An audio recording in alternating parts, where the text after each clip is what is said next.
Hi guys, welcome back to Charlotte's Foliage if you're revisiting, and welcome if you're new here. What we're going to be talking about today is just some things that I've done and wanted to share in my experience with you guys since the last time we spoke.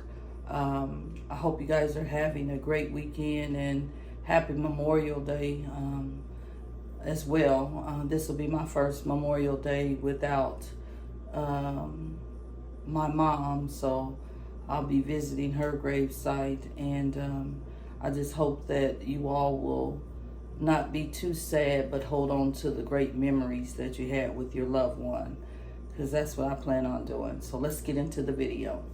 So the first thing I wanted to talk about was I had this Rick Rack cactus, and it's a prolific grower, but she got scale, and I don't know if she gave the scale to my elkhorn fern or vice versa. Okay, so I had to separate this plant for over a month, and I continued to treat it with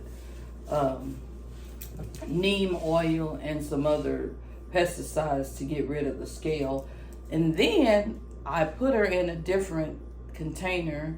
I put her in a glass vase, and I wanted to show you guys how she's looking now.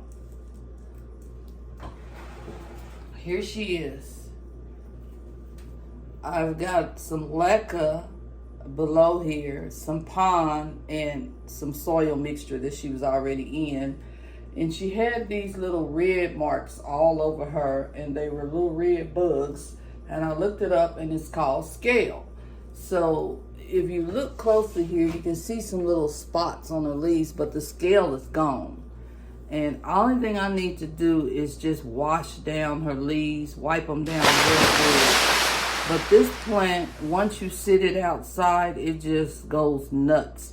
And interestingly enough, when I did have it outside, I didn't get any pests on it. It wasn't until I stuck that fern next to it indoors during the winter that this plant got scale.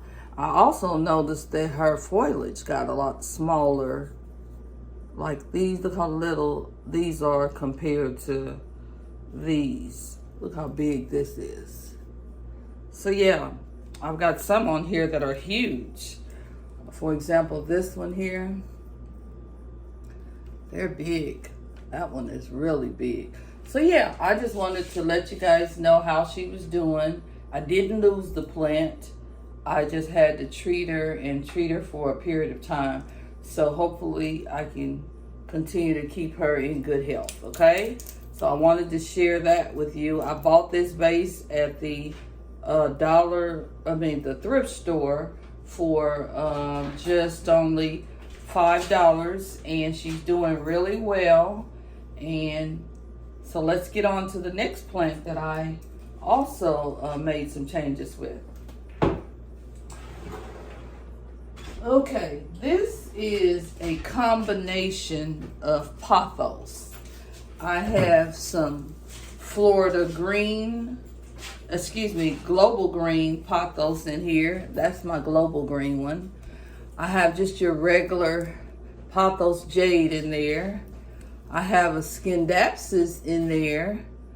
And I wanted you guys to see, I didn't put any Cebu Blue in there, which I wish I would have thought of that, but it's okay. I can do that later. But you notice these two yellow leaves in here? I left those in there on purpose for you guys to see them, because anytime you transition a plant from one substrate to another, or even if you transition it from one pot to another in the same substrate, look for some changes. And that's what happened here. These two pothos didn't make it. You see how easily I pulled that out? And it's fine. I left them on here so I could let you guys know that. That is all normal. Any transitioning that you do, your plant will respond to that transitioning, but it will eventually get used to its new environment and do well. And this is another vase that I got from the thrift store, And I've got pon and leca in there. So don't let anyone tell you that you cannot grow plants in a vase in a substrate. The ideal is to only put water in 1/3 of the vase, and by capillary action, that plant will get that water that it needs. Okay? The only thing you got to remember is to continue to have 1/3 of water in that plant, and also fertilize your plant as you normally would. So that's another change that you guys hadn't seen. All right. Here's some Tradescantia cuttings. My husband was able to get this from one of his co-workers, and it is in just plain water.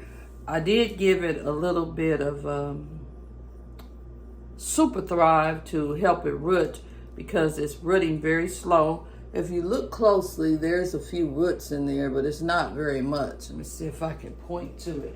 I don't even know if it'll... Oh, here's one there. Right where my finger is there's some roots. And there's more on there, but they're moving pretty slow. There's some more there. Okay? So it's rooting kind of slow, but it's getting there. And then we'll have to decide what kind of pot we're going to put her in. I also made a video about a plant that was reverting, and I had to cut it back. This is my Burl Marx philodendron. I sold one of them at my store on Etsy, and now I'm having a few problems with my second one, but look at that leaf. Isn't it gorgeous? So what I did, you guys, was I cut back down the stem where it was showing the most variegation. And that way, when you do that, the plant will begin to shoot out more variegation. So that was the purpose of me cutting it and putting it in a vase, okay? So yeah, this vase, I might have to change it because it acts like it doesn't want to go in this vase. But so I'm going to get some new growth out of that, and we'll be putting that plant in a vase or, you know, in soil.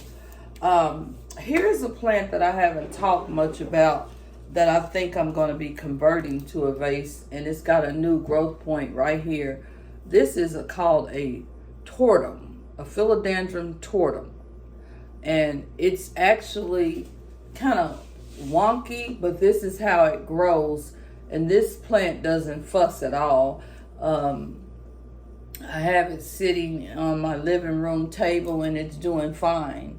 I don't have any problems at all with this plant. So I just wanted to share with you, if you have a plant that you like that looks more tree-like, this would be your girl. And this is how she grows. You don't have to try to spike it up or put it on a pole. I actually tried that, and it doesn't work because it's just growing whatever way, in every direction that it wants to grow. So I'm just going to let it. Okay? And the last plant I wanted to show you guys in its pot is my Monstera Adansonii. I got this plant from a local Home Depot, and she's doing really well. She's got a few spots on here where I didn't water her in time, but for the most part, she's doing good. She's got new growth, and look what I found her. A beautiful pot with details on it. And I got this from the thrift store, you guys. Look how pretty this pot is. I want to transition her in this pot. Eventually I will. So that will be an update that I'll give you guys. I think I'm going to transition this one, and was one more I just talked about. Oh, the tortum. So yeah, I just wanted to let you guys see that you can grow plants in glass containers as long as you use semi-hydroponics, which is leca and pon. And this is my cactus. It's an opunta cactus.